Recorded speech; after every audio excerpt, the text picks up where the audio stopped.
هو الذي جعل لكم الليل لتسكنوا فيه والنهار مبصرا إن في ذلك لآيات لقوم يسمعون قالوا اتخذ الله ولدا سبحانه هو الغني له ما في السماوات وما في الأرض إن عندكم من سلطان بهذا أتقولون على الله ما لا تعلمون قل إن الذين يفترون على الله الكذب لا يفلحون متاع في الدنيا ثم إلينا مرجعهم ثم نذيقهم العذاب الشديد بما كانوا يكفرون صدق الله العظيم.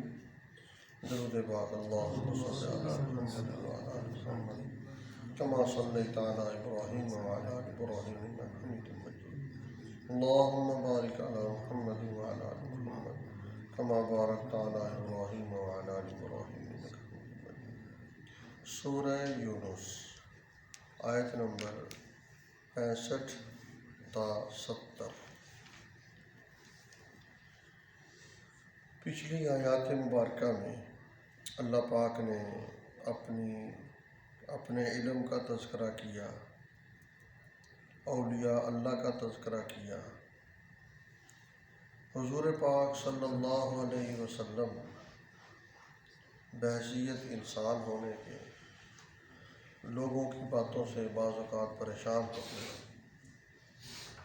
مشرکین مکہ اور کفار مکہ جناب نبی اکرم صلی اللہ علیہ وسلم کبھی جادوگر کہتے، کبھی الیاذ باللہ معاذ اللہ کوئی اور لفظ بولتے جو شان کے خلاف ہوتے، کبھی جھوٹا کہتے استغفر اللہ.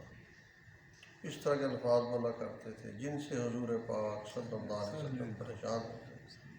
یا اللہ میں ان کو کامیابی کی طرف دعوت دے رہا ہوں، جنت کی طرف لے کے جا رہا ہوں، اور یہ بجائے ماننے کے الٹا مجھے ایسی ایسی باتیں کرتے. تو اللہ پاک آپ کو تسلی دے رہے ہیں. وَلَا يَحْزُنْكَ قَوْلُهُمْ، میرے محبوب آپ کو ان کی باتیں پریشان نہ کریں، ان کی باتیں سن کر پریشان نہ ہوں. إِنَّ الْعِزَّةَ لِلَّهِ جَمِيعًا، کیوں؟ عزت کے خزانے کس کے پاس ہے؟ اللہ کے پاس. وہ السمیع العلیم، وہ سننے والا جاننے والا. ایک اور جگہ فرمایا وَلِلَّهِ الْعِزَّةُ وَلِرَسُولِهِ وَلِلْمُؤْمِنِينَ وَلَكِنَّ الْمُنَافِقِينَ لَا يَعْلَمُونَ. عزت اللہ کے پاس ہے، یا نبی پاک صلی اللہ علیہ وسلم کی عزت ہے، یا ایمان والوں کی عزت ہے. باقی سب ایسے ہی. فرمایا منافق اس بات کو سمجھتے نہیں، اس لیے آپ ان کی باتوں کو سن کر پریشان نہ ہوں، آپ اپنا کام کرتے رہیں. جب انسان نے آگے بڑھنا ہوتا ہے تو اگر ان کی باتوں میں وہیں رہ جائے تو ترقی نہیں کر سکتے. اب اس سے اندازہ لگایا جا سکتا ہے کہ نبی پاک صلی اللہ علیہ وسلم جو ساری دنیا میں سب سے زیادہ اچھے اخلاق والے ہیں، ہر لحاظ سے اچھے ہیں، ان کو لوگوں نے معاف نہیں کیا. آج میں کہوں، آپ کہیں کہ ہمیں ہمارے رشتہ دار، ہمارے ملنے بلانے والے دوست احباب ہمیں کچھ نہیں کہیں گے، یہ سوال ہی پیدا نہیں ہوتا. باتیں کریں گے، کوئی آپ کی ذات پہ تانا مارے گا، کوئی آپ کی قوم پہ تانا مارے گا، کوئی آپ کے قد کو دے کے بات کرے گا، کوئی کاروبار میں باتیں کرے گا. ہزاروں لوگ کرتے ہیں. لیکن کیا ہے کہ بندہ اللہ کی طرف دھیان رکھے. یا اللہ عزت تیرے پاس ہے. ان العزت للہ جمیعا، عزت ساری کی ساری کس کے پاس ہے؟ اللہ کے پاس. اور یہ بھی ہمارا عقیدہ اور یقین ہونا چاہیے. اللہ پاک اگر آپ کو عزت دینا چاہتے ہیں، ساری دنیا آپ کو ذلیل کرنا چاہے نہیں کر سکتے. اور اگر خدا نہ خواستہ اللہ تعالیٰ ذلیل کرنا چاہے کوئی عزت نہیں دے سکتے. دونوں چیزیں اللہ کے پاس ہیں. ہاں یہ لکھا اصول، آپ لوگوں کی عزت کا خیال کریں گے، اللہ آپ کی عزت کی حفاظت کرے گا. اور لوگ کسی کو ذلیل کرتا، لکھا ہے کہ اپنے گھر میں اللہ اس کو ذلیل کر دے، پتہ بھی نہیں چلے گا. اس لیے بندہ سوچے نہیں یار ان العزت للہ جمیعا، عزت ساری کی ساری کس کے پاس ہے؟ اللہ کے پاس۔ آج سر ہم لوگوں نے سمجھا ہوا ہے کہ پیسہ کسی کا نقصان کرنا اس کو ہم نقصان سمجھتے ہیں، لیکن کسی کی عزت اچھالنے کو نقصان نہیں سمجھتے۔ حالانکہ حضور اکرم صلی اللہ علیہ وسلم نے، آپ حضرات کو یاد ہوگا، حجۃ الوداع کے موقع پہ فرمایا تھا نا کہ یہ بیت اللہ کی اتنی عزت نہیں ہے جتنی ایک مسلمان کی عزت۔ ہمارے پاس لوگ کام شام کرتے ہیں، ملازمت کرتے ہیں، منٹ میں ماں بہن کی گالیاں دیتے ہیں اور اس طرح جھڑکتے ہیں جیسے یہ جانور ہوتے ہیں۔ وہ بھی تو انسان، اللہ کے بندوں، کیا ہو گیا؟ سوچنا چاہیے اپنے ماتحت، اپنے اڑوس پڑوس، رشتہ دار وغیرہ وغیرہ، کوشش بندہ کرے کہ یار مجھے کم از کم اپنے آپ پہ کنٹرول کرنا ہے، باقی وہ کیا کرتا ہے وہ جانے، اللہ جانے۔ الا ان للہ من فی السماوات ومن فی الارض، فرمایا یاد رکھو جو مخلوقات آسمانوں میں ہیں، جو زمین میں ہے، سب اللہ تعالیٰ کے لیے ہے، سب اللہ تعالیٰ کی ملک ہے، اللہ تعالیٰ کا قبضہ ہے سب پر۔ تبارک الذی بیدہ الملک وہو علی کل شیء قدیر وما یتبع الذین یدعون من دون اللہ شرکاء، اور فرمایا یہ جو لوگ اللہ کے سوا اور شریکوں کو بلاتے ہیں، اللہ کو چھوڑ کر نام رکھے ہوئے ہیں، فلاں یہ کرتا ہے، فلاں وہ کرتا ہے، فلاں وہ کرتا ہے، تو اللہ تعالیٰ کیا کہتے ہیں؟ وَمَا إِن يَتَّبِعُونَ إِلَّا الظَّنَّ، یہ کسی چیز کے پیروکار نہیں ہے، صرف اپنے خیالات کے پیروکار۔ ان کے خیالات میں یہ بات ہے کہ ہاں یہاں سے یہ ہوگا، یہاں سے یہ ہوگا، حقیقت کچھ بھی نہیں ہے، نہ ان کے پاس اس کی کوئی دلیل ہے۔ آگے فرمایا وَإِنْ هُمْ إِلَّا يَخْرُصُونَ، نہیں ہے وہ مگر اپنے کیا کہتے ہیں خیالات کے پیچھے چل رہے۔ اور جی یقین ہونا چاہیے، کیا ہوگا؟ آپ وہاں جاؤ، آپ کو اللہ بچہ دے دے، بات تو یقین کی ہے۔ لوگ یہ کہتے ہیں اللہ کے بندو، آپ نے کسی کافر میں بھی یقین بنانا ہے تو اللہ بھی یقین بنا لو جو سب کو پیدا کرنے والا ہے۔ میں نے آپ کو آیت یاد کرائی تھی 5ویں پارے میں ہے کہ یہ جو اللہ تعالیٰ کو چھوڑ کر کسی اور کے بارے میں یقین بناتا ہے، کام اس کے وہاں سے ہونے ہیں، اللہ کہتا ہے میں اس پہ کام کر دوں گا، اور یہ اللہ تعالیٰ مجھے آپ کو معاف فرمائے۔ یہ صرف اللہ کو پتہ ہے، مجھے آپ میں سے کسی کا، آپ کو میرا پتہ نہیں کہ ہمارا یقین اللہ پہ کتنا ہے، غیر اللہ پہ کتنا ہے، کیونکہ یہ چیز نظر تو آتی نہیں ہے، اس کا تعلق تو ہمارے اندر کے ساتھ کہ ہم اللہ تعالیٰ کے بارے میں کیا سوچتے ہیں اور اللہ کے غیر کے بارے میں کیا سوچتے ہیں۔ تو اگر تو اللہ کی ذات پر یقین ہے کہ یا اللہ آپ نے کرنا ہے، اور یہ کب ہوگا؟ اکیلے بیٹھ کے اللہ سے باتیں کیا کرو،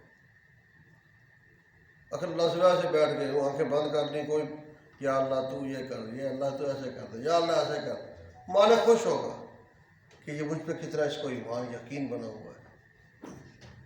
اگر ہم اللہ کے پاس آئے نا اور دوسروں کے پاس جا کے بیٹھ کے یہاں سجدے کرو یار، یہاں ماتھے رگڑو، یہاں یہ کرو، یہاں وہ کرو، قوالی کرا لو یہ ہو جائے گا، فلاں کرا لو یہ ہو جائے گا، مالک کہتا ہے مجھے تو میں نے پوچھا بھی نہیں، نہ میرے پاس آنے کا تیرے پاس ٹائم ہے، میرے پاس آنے کے لیے۔ قرآن کیا کہتا ہے سنو، سورہ نساء آیت نمبر 115 ہے، یاد رکھو اس کو۔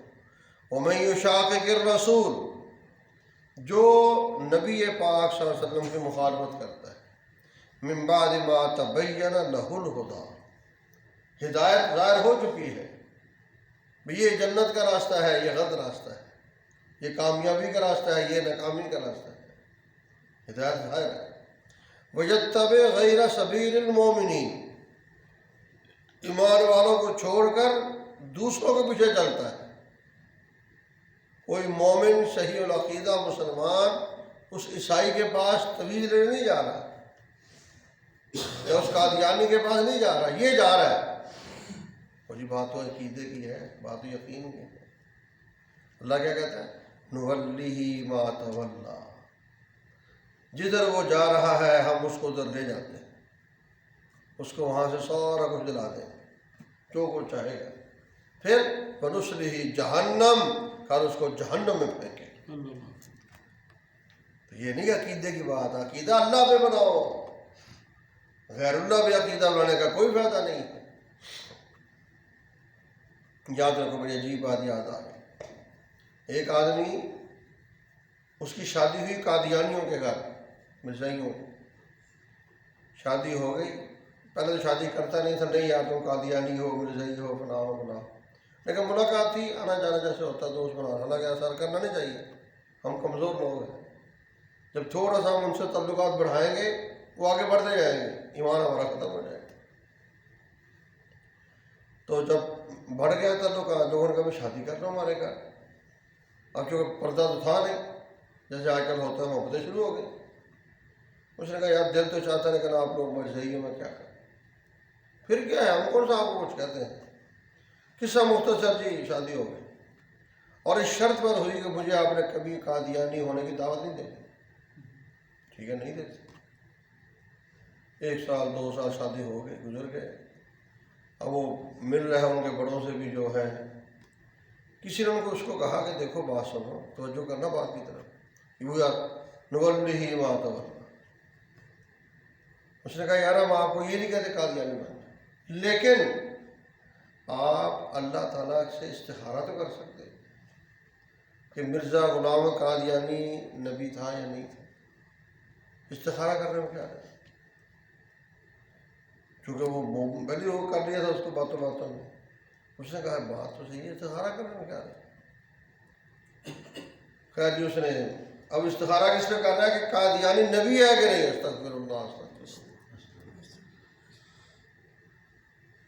بے اللہ کے بندو، دن نکلا ہوا ہو، سورج نظر آ رہا ہے، دھوپ لگ رہی ہے، اب بندہ کہ تو استخارہ کر، دن ہے کہ نہیں۔ تو استخارہ کرنے والا بھی پاگل، اور جس کو کہنے والا وہی بھی سے بڑا پاگل۔ وہ تو دن تو نکلا ہوا ہے۔ استخارہ تو اس کام میں ہوتا ہے کہ مجھے نہیں پتا یار یہ کام صحیح ہے یا غلط ہے۔ شادی رشتہ کرنا ہے کسی کے گھر میں، تو استخارہ کر کے دیکھ لیتے ہیں۔ کاروبار شروع کرنا ہے، یار یہ کاروبار شروع کروں یا یہ کاروبار شروع کروں، اللہ کو پتا فائدہ کس میں ہوگا، چلو استخارہ کر لیں۔ وہ تو سمجھ آتی ہے بات۔ وہ دن ہے، وہ سورج دھوپ میں مر رہا ہے، وہ استخارہ کر رہا ہے، اس دن ہے کہ نہیں۔ حضور اکرم صلی اللہ علیہ وسلم آخری نبی ہے، خاتم النبیین ہے، آپ میں ختم نبوت ہے، نبوت ختم ہے۔ اب بندہ یہ کہ نبی ہے کہ نہیں، تو اس کو تو ایمان گیا۔ کہتے ہیں اس کو تیار کر لیا، اس نے کہا استخارہ کرتا، بس استخارے کے لیے تیار ہوا وہ ایمان کرتا،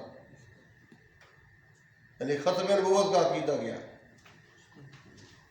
اب جب اس نے استخارہ کیا، استخارے میں نظر آ گیا کہ مرزا غلام قادیانی بیٹھا ہوا ہے، لوگ اس کے پاس بیٹھے ہیں اور اس کو مان رہے ہیں، یعنی اشارہ یہ ہوگا کہ نبی ہے۔ قصہ مختصر ہو، قادیانی ہو گیا۔ اچھا، اس کو بندہ کو سمجھاتا بعد میں، اس کے رشتہ دار اس کو سمجھاؤ یار، وہ آگے پڑھا کیا کہتا ہے، میں آپ کی مانوں کہ اللہ کی مانوں۔ شیطان نے جملہ کیا دے دیا، نعرہ، نیا پاکستان نعرہ لاتا تھا نا، میں یہ نعرہ ملے گا کہ آپ کی مانوں یا اللہ کی مانوں۔ یعنی استخارے میں تو کہنا جاتا ہے، استخارے میں تو مجھے اللہ پاک نے کہہ دیا کہ یہ کیا نبی علیہ السلام مان اللہ، تو اب میں آپ کی مانوں یا اللہ کی مانوں۔ اچھا، ہر بندہ چپ ہو جاتا، کیا کہوں اس کو۔ مولانا یوسف لدھیانوی رحمۃ اللہ علیہ شہید ہو گئے، بہت بڑے عالم تھے۔ کسی دور میں جنگ اخبار میں آپ کے مسائل، ان کا حل، ان کے مسائل آتے ہیں، پھر وہ کتابیں چھپی 12-13 جلدوں۔ خیر، وہ یہاں چناب نگر میں آئے بیان کرنے کے لیے۔ کسی بندے نے کہا ان سے ملو، شاید تیرا ایمان واپس آ جائے۔ اس نے کہا ٹائم لو یار، میں خود پریشان ہوں، لیکن میں کروں کیا، مجھے نظر سب کچھ نہیں آ رہا، مجھے اللہ کی طرف سے اشارہ ہو گیا، میں کیا کروں۔ ان سے ملاقات کرائی، بیٹھ گئے، توجہ۔ انہوں نے کہا بات یہ ہے، جب تو نے یہ کہا کہ میں استخارہ کرتا ہوں، گویا تیرا ختم نبوت پہ عقیدہ نہیں رہا۔ جب دن نکلا ہوا ہے، دھوپ لگی ہوئی ہے، پھر بندہ کہ میں استخارہ کرتا ہوں کہ دن ہے کہ نہیں، تو گویا اس کا اس دن ہونے پہ یقین نہیں ہے نا، تو استخارہ کر رہا ہے۔ تو جب تو نے مرزا غلام کے نبی ہونے پہ استخارے کا سوچ لیا، تیرا ختم نبوت اور عقیدہ گیا، تو کافر ہو گیا۔ اور جب تو کافر ہو گیا، تجھے شیطان نے دکھانے تھا نبی اور کیا ہوگا۔ اب تیرا استخارے میں اللہ نہیں، شیطان تجھے دکھا رہا تھا کہ نبی ہے۔ اس کو بات سمجھے، اس نے کہا ہاں بات تو صحیح ہے۔ جب میں نے اپنا عقیدہ ہی کمزور کر لیا تو میں کہاں جاؤں؟ کہتے ہیں پھر اس نے دوبارہ کلمہ پڑھا، توبہ کی اور ان کا شکریہ ادا کیا حضرت کا کہ آپ نے واقعی مجھے بات سمجھا کہ میں اس طرف آیا کیوں ہوں کہ میں استخارہ کرتا۔ پھر اس کی خیر عقل ٹھکانے آئے۔ تو یہ ہماری جو ہے نا آج کل سوچ بنی ہوئی، وہ جی عقیدہ یقین ہونا چاہیے سارے کام ہو جاتے ہیں، نا یہ یقین کس پہ ہونا چاہیے؟ اللہ کے ساتھ۔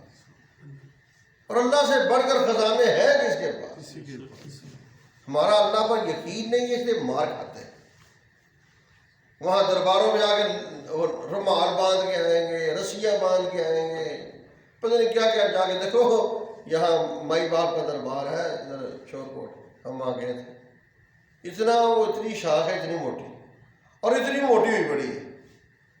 ہم نے کہا ہوا کیا یہ؟ کہتے ہیں دیکھو جی، قریب دیکھا تو رومال باندھ، چھوٹا رومال نہیں ہوتا وہ باندھ کے، پیلا لال کالا مختلف رسیاں باندھی ہوئی ہیں، دھاگے باندھ ہوئے، کیا نظریہ ہے؟ پر اللہ دیکھ رہا تم کر کیا رہے؟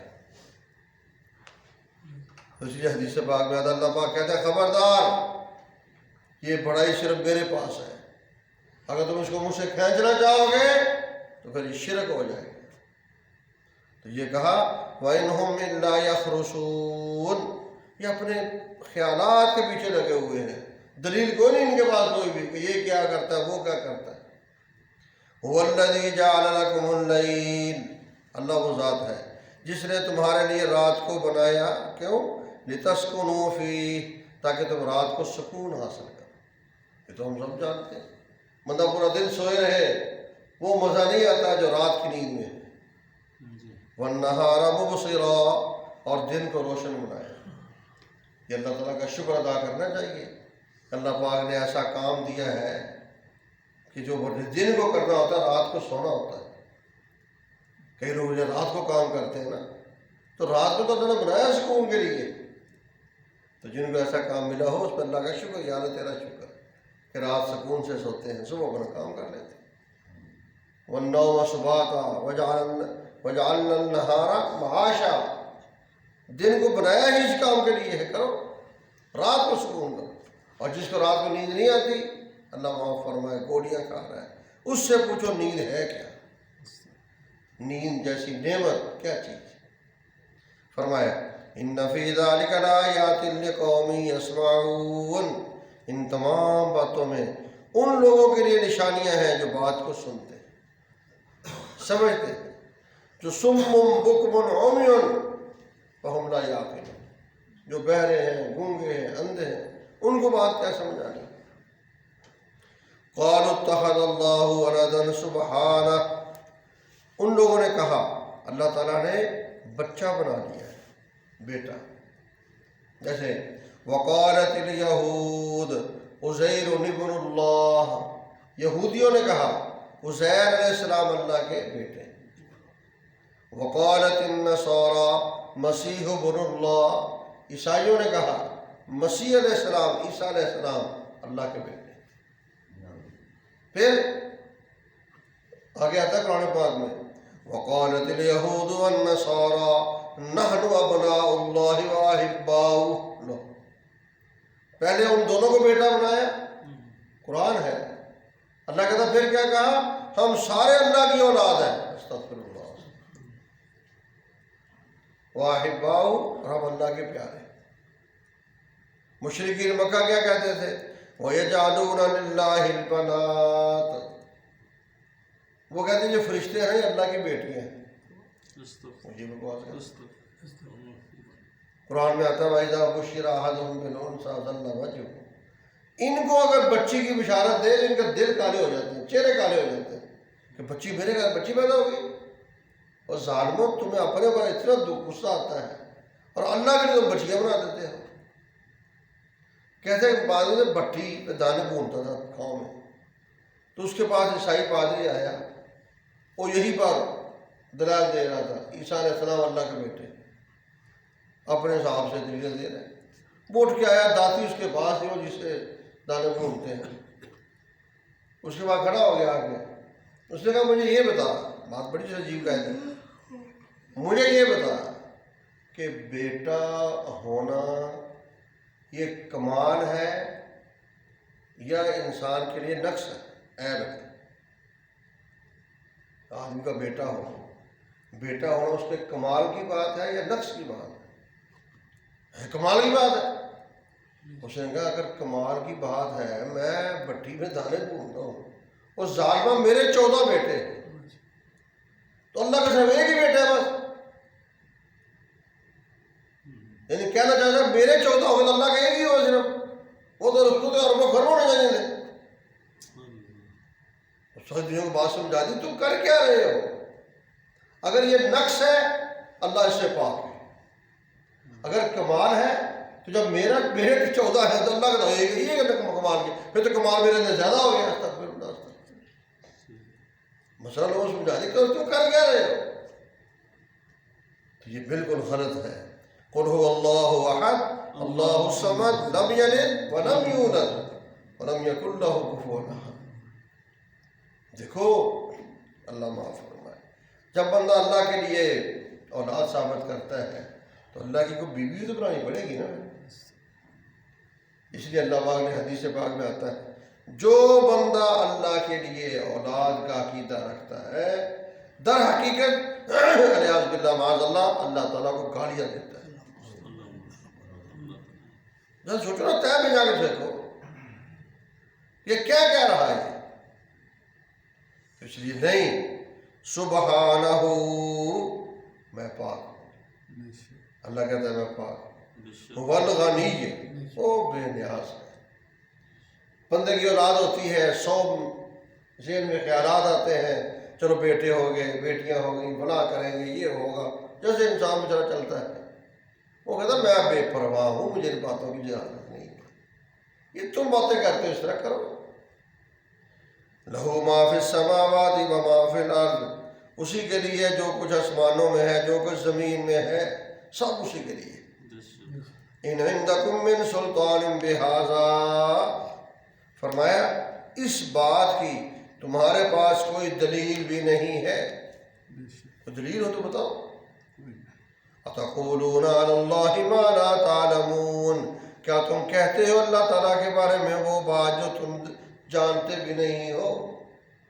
تمہیں خود نہیں پتا ہم کیا کہہ رہے ہیں اور کیوں کہہ رہے ہیں، ایسے بس عوام کو گمراہ کر رہے ہیں. فرمایا قل ان الذین یفترون علی اللہ الکذب لا یفلحون. میرے محبوب صلی اللہ علیہ وسلم آپ فرما دیجیے وہ لوگ جو اللہ پر جھوٹ باندھتے ہیں لا یفلحون، کامیاب نہیں ہوں گے. یہاں ایک بات اور سمجھ لو، کبھی بھی کوئی بندہ مسئلہ پوچھے، اس مسئلے کا ہم جو جواب دیتے ہیں اس کا مطلب پتہ کیا ہوتا ہے؟ ہم جب مفتی کا کورس کرتے اس ٹائم تو استادوں نے سمجھایا تھا، کہتے ہیں کوئی بندہ آپ سے پوچھتا ہے نمازیں کتنی فرض ہے، تو آپ نے کہا 5. یہ آپ نے 5 کہا ہے، اس کا جواب یہ نہیں ہے. پورا جواب اس کا کیا بنتا ہے کہ میں اللہ تعالیٰ کی طرف سے ترجمان ہوں، اللہ تعالیٰ یہ کہتے ہیں کہ نمازیں 5 فرض ہیں.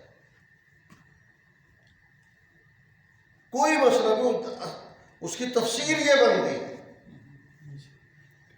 کہ میں اللہ کا ترجمان ہوں، اللہ تعالیٰ یہ کہتے ہیں کہ یہ کام ایسے ہے. پھر بندہ سوچے یار میں کسی بارے میں کیا کہوں.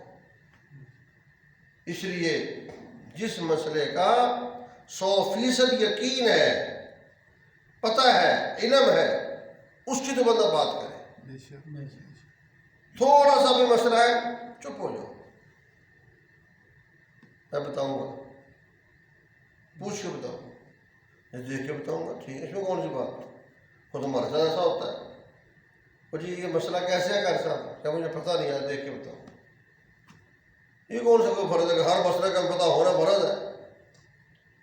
اس چیز میں بتا رہا ہوں کیوں کہ مسئلہ بتانا بہت بڑی ذمہ داری کی بات ہوتی ہے. یہ نہیں کہ ایک بندہ پوچھے ایسے ہاں ہاں ایسا کر لو، وہ کیوں کر لو، تو ہمارا نہ کر لو. طریقہ ہوتا ہے بات کرنے کا. ہر کام میں بندہ آگے بڑھ جائے نہیں. بندہ سوچے یار مجھے پتہ نہیں اس بات میں کیوں کہوں. تو فرمایا تم اللہ پر وہ بات کیوں کہتے ہو جو تم جانتے نہیں. قل ان الذین یفترون علی اللہ الکذب لا یفلحون. جو اللہ پہ جھوٹ باندھتے ہیں وہ کامیاب نہیں ہوں گے. متاع فی الدنیا، دنیا کا نفع ہے تھوڑا سا اٹھا لو. ثم الینا مرجعہم، پھر ہمارے پاس تمہارا لوٹنا ہے. انہوں نے لوٹ کے ہمارے پاس ہی آنا ہے. کوئی 40 سال بعد آئے گا، 50 سال بعد، کوئی 60 70 80 90 100 ایسے ہی ہو گئے. 100 بدوں کو بہت کم جاتے ہیں آج کل، ورنہ پہلے ہی مسئلہ حل ہو جاتا ہے. ثم نذیقہم العذاب الشدید. نوح علیہ السلام کے بارے میں آتا ہے، میں پڑھ کے بھی حدیث سے بار پڑھ کے آ رہا ہوں. 40 سال میں ان کو نبوت ملی تھی، 950 سال تبلیغ کی، 1000 سال ہو گئے. اس کے بعد بھی جب اللہ پاک نے ان کی قوم پہ عذاب طوفان آیا، پھر 400 سال زندہ رہے. کتنی عمر ہو گئی؟ 1400 سال. 1400 سال. کہتے ہیں نوح علیہ السلام سے کسی نے پوچھا تھا حضرت 1400 سال آپ نے عمر گزاری ہے، دنیا کو کیسا پایا؟ فرمایا یہ سمجھو دنیا ایک مکان کی طرح ہے، ایک دروازے سے داخل ہوا دوسرے سے نکل گیا. 1400 سال کی یہ حقیقت ہے. ادھر آیا ادھر نکل. کہتے جب آئے تھے اس وقت بھی غسل کسی نے دیا، جب جائیں گے تب بھی غسل کوئی دے گا اگر مقدر میں ہوا تو. یہ ہماری حقیقت ہے. تو اس لیے انسان کو سوچنا چاہیے میں کر کیا رہا ہوں. اپنا عقیدہ صحیح کرو سارے لوگ. بنیاد صحیح ہو گئی انشاءاللہ اللہ مسئلہ حل کرتے ہیں. فرمایا دنیا کا نفع ہے، پھر ہمارے پاس لوٹنا ہے، پھر ہم نذیقہم العذاب الشدید بما کانوا یکفرون، ان کو سخت عذاب دیں گے کہ جو کفر کرتے تھے. دیکھو دنیا کی آگ ہوتی ہے کتنی تیز ہے. آپ نے دیکھا ہوگا لوہا پگھل جاتا ہے، جو ڈھائی والے کام کرتے ہیں لوہا پھر پانی ہو جاتا ہے. اس آگ میں اتنی طاقت ہے کہ پانی لوہا پانی بن گیا. تو جو اس سے 69 گنا تیز ہوگی اللہ معاف فرمائے. لیکن کیا ہے لا یموت فیہا ولا یحیا. اللہ کہتا وہاں موت نہیں کسی کو آئے گی، نہ وہاں زندہ رہے گا. اس حالت میں وہاں حالت ہوگی. پھر کافر کہیں گے اللہ تعالیٰ میری آپ کی حفاظت فرمائے. یا لیتہا کانت القاضیہ، ہائے کاش کہ ہمیں یہ موت آ جائے. پھر جہنم کے دروگے کے پاس آئیں گے، یا مالک لیقضی علینا ربک، اے مالک اللہ کو وہ ہمارا فیصلے کر دے، ہمیں مار دے. نہیں، یہاں کا ایک ایک منٹ ہمارے لیے اربوں روپے سے قیمتی ہے. کلمہ پڑھتے رہیں، کلمہ توحید پڑھتے رہیں، اللہ سے معافیاں مانگتے رہیں، انشاءاللہ بیڑا پار ہوگا. اللہ قرآن پاک کی سمجھ اور عمل نصیب فرمائے. الحمدللہ رب العالمین والصلاۃ والسلام علی سید المرسلین. ربنا آتنا فی الدنیا حسنہ وفی الآخرۃ حسنہ وقنا عذاب النار. یا رب العالمین ہمارے حال پہ رحم فرما، ہمارے عقائد و نظریات کو درست فرما، کمی کوتاہی کی معافی عطا فرما. اپنی ذات پر ہمیں 100% مضبوط ایمان و یقین نصیب فرما. اے اللہ پاک جیسے دنیا کے بارے میں ہمارے نظریات بنتے ہیں، اپنی ذات کے بارے میں ہمیں اپنا نظریہ پکا بنانے کی توفیق عطا فرما. مولا ہم مسجد میں بیٹھ کر آپ سے وعدہ کرتے ہیں، آپ ہی مختار کل ہیں، مشکل کشا ہیں، حاجت روا ہیں، نظر و نیاز کے لائق ہیں، بیٹے بیٹیاں دینے والے ہیں. آپ کے کسی کام میں کوئی آپ کا شریک نہیں، آپ اکیلے ہیں. یا رب العالمین نہ آپ جیسا علم کسی کے پاس، نہ آپ جیسے اور باقی صفات میں آپ کا کوئی شریک یا رب العالمین، موحدین میں، توحید کا عقیدہ رکھنے والوں میں ہم سب کو شامل فرما، ہماری اولاد کے عقیدوں کی حفاظت فرما، نظریات کی حفاظت فرما۔ مولا کریم کبھی غلطی سے کوئی ایسا جملہ زبان سے نکل بھی گیا ہو، ہمیں معافی عطا فرما۔ ہم لا الہ الا اللہ محمد الرسول اللہ پڑھ کر آپ سے تجدید کرتے ہیں کہ آپ اکیلے ہیں، کوئی آپ کا شریک نہیں، نبی پاک صلی اللہ علیہ وسلم آخری نبی ہیں۔ یا رب العالمین، جو ایمان کے لیے بنیادی باتیں ہیں جن کا ماننا ضروری ہے ہم سب کو مانتے ہیں، اے اللہ ہمارے ایمان کی حفاظت فرما، اسی ایمان کے ساتھ ہمیں خاتمہ نصیب فرما، کلمہ پڑھتے ہوئے موت نصیب فرما۔ صلی اللہ تعالیٰ علی خیر خلقی محمد وآلہ وصحبہ اجمعین، آمین۔